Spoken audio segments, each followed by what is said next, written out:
There are a lot of people out there that might want to explore couples therapy, and I was having a conversation with a colleague of mine, a dear friend who is also a therapist, and we were having this conversation around, well, how do you know when to refer someone to couples therapy? What do you even look for? And so I thought I'd answer some common questions that I get from my peers and from other therapists when I mention I do couples therapy, and hopefully it can help you decide whether or not to refer a couple for couples therapy.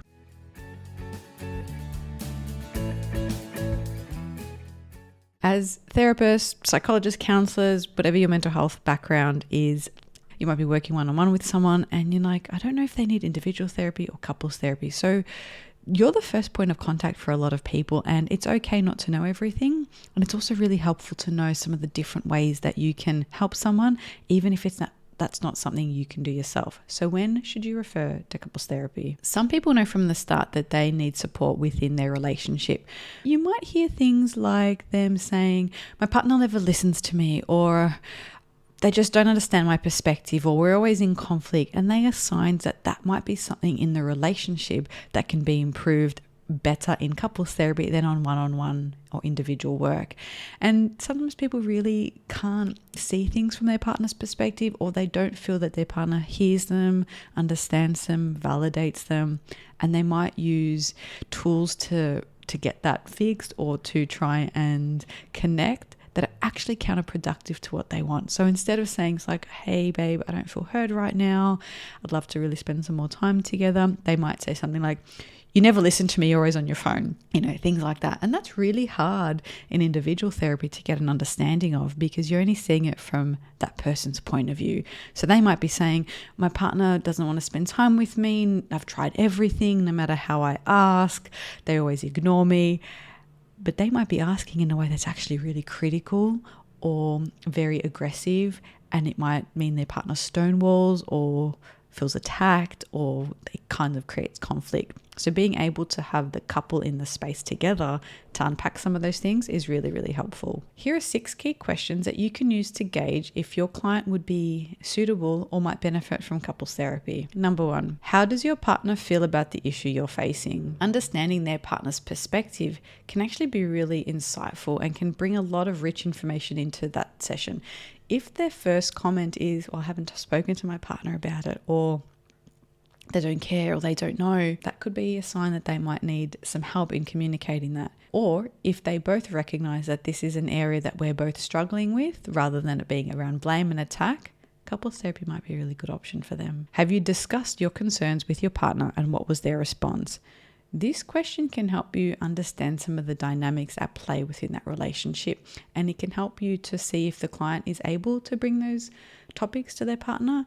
And even if they can't, that's okay. That doesn't mean couples therapy won't work, but maybe that's part of the support you can offer them, is how they can communicate clearly, how maybe they can be more assertive or explain to their partner what their concerns are in a different way. So there's still some really good individual work that can be done there. And there's also some room to think about, well, if this is something you're struggling with and you want to talk to your partner about it, and that's already hard, let's see what we can do about that and how we can get you onto the same page, or into the same room, onto the same couch, whatever metaphor works, to have those difficult or awkward conversations. Do you feel your concerns are impacting on your relationship? Identifying the impact of an issue can help you determine if it's something that's relational, or if it could be based for that individual as an individual problem, or a mental health issue, or a work problem.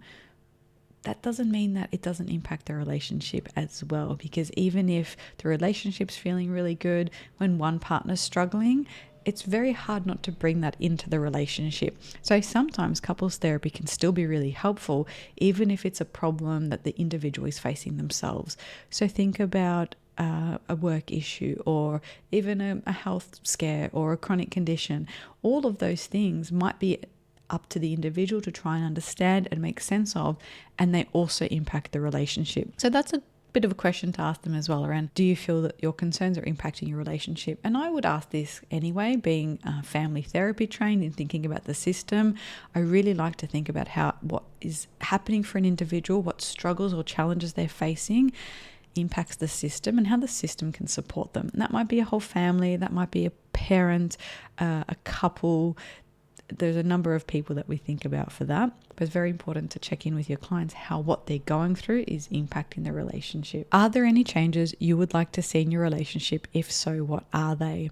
This could be really helpful as well to understand if they would like their relationship to look different and why. They might want more closeness, more connection, more support, and helping them clarify some of those desires, some of that desired outcome could be really helpful in setting, I guess, reasonable expectations, but helping you choose the right therapist or the right therapeutic technique or modality. It also helps you understand whether that is possible and whether that's joint work, and if it's something they both want in the relationship. Can they be achieved through individual efforts alone, or is it something that the couple would benefit from together? So, for example, if the person's like, I want to have more fun, maybe that is something that they can do on their own. Maybe they can think of some ideas to have more fun date nights or to plan activities that have a little bit more spontaneity. I know it doesn't sound quite right, planning for spontaneity, but sometimes you can.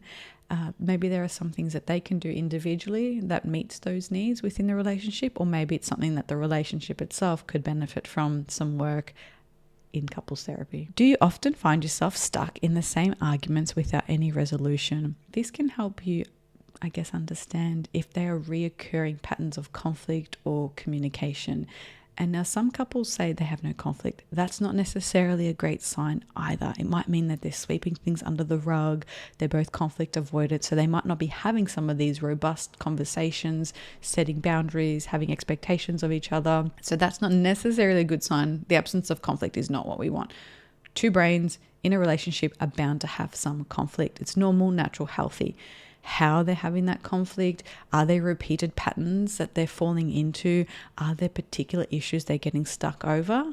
That might mean that they could really benefit from couples counselling. And the final question that I like to get people to think about is, do you think your relationship would benefit from a neutral space to discuss these concerns? This question can help gauge if they would feel that it would benefit. Even just asking that straight out, do you feel like having a neutral space, which means that it's not bringing the partner into the existing work, because that's not neutral for the partner. You're their partner's therapist, and so you already have an existing relationship. So offering a therapist as a neutral space that knows both people zero, doesn't know them at all, and can meet them together, that can be a really helpful way to understand if that couples therapy would be helpful for them. So there's some questions that you can use to gauge a client's suitability for couples therapy. But what about general life events? Sometimes there are some life events that are really important to think about how they impact the relationship, and check in with your clients if they feel they have the right support. Some key life experiences and moments that might benefit from couples therapy that I see come up for people, and even if I'm not their couples therapist, if I'm their individual therapist, I might still offer that they go see a couples therapist when I see these events popping up. And these include a job redundancy, the birth of a child, health conditions, mental health or physical health of the partner or of the child, diagnosis of a chronic or terminal illness, the illness or death of a parent, miscarriage, fertility issues, and diagnosis of an illness or disability. They can be really big life stresses for people, and having that support as a couple can be really, really beneficial. So if you decide to refer someone to couples therapy, where do you start? It can be really overwhelming, and it's like if we say, let's refer someone to individual therapy, then what? There are so many modalities. There's acceptance and commitment therapy. There's cognitive behavior therapy. There's schema therapy. There's EMDR therapy. There's interpersonal psychotherapy. There's gestalt therapy. I mean, there are so many different modalities that a therapist might use when working with someone, and they might have different specialties or areas of interest within those modalities. So some might work with anxiety, some might work with particular anxiety disorders like OCD, someone might work with mood disorders, someone else might only work with adolescents, some might do substance misuse and addiction. So it's really important to find a therapist that has the skills, the qualification, and works in that area of specialty for that person or couple. So when looking for a couples therapist, look at that person's qualification and see, do they have specialization in couples therapy? So look for professionals with a certification or a registration with a particular body. So that could be the APS, ASW, PACFA, ACA, with an actual registering body of their modality or their registration, like a counsellor, psychologist, mental health social worker, something like that. But then you also want to look at certification or recognition of type of couples therapy. So that could be Gottman couples therapy, which is one of my preferred methods. It could be EFT, it could be Imago. There could be a range of different ones. So look that they have some skills and expertise in delivering a particular type of couples therapy.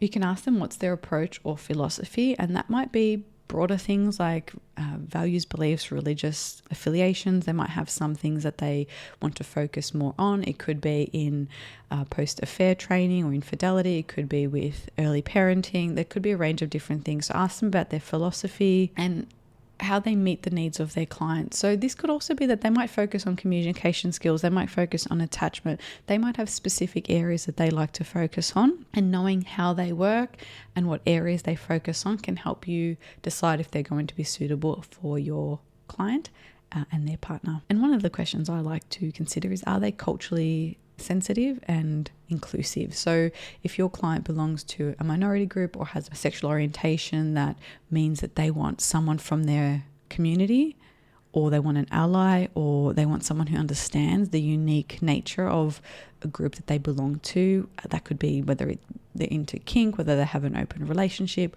whether they're part of the queer community, whether they're neurodivergent. There could be a number of different things that they want that person to be aware of and hold space for and understand. So checking in with your referring therapist, the person that you're looking to refer them to, that they also are okay with those things, if they're a member of that group, if they have a lived experience or some extra training.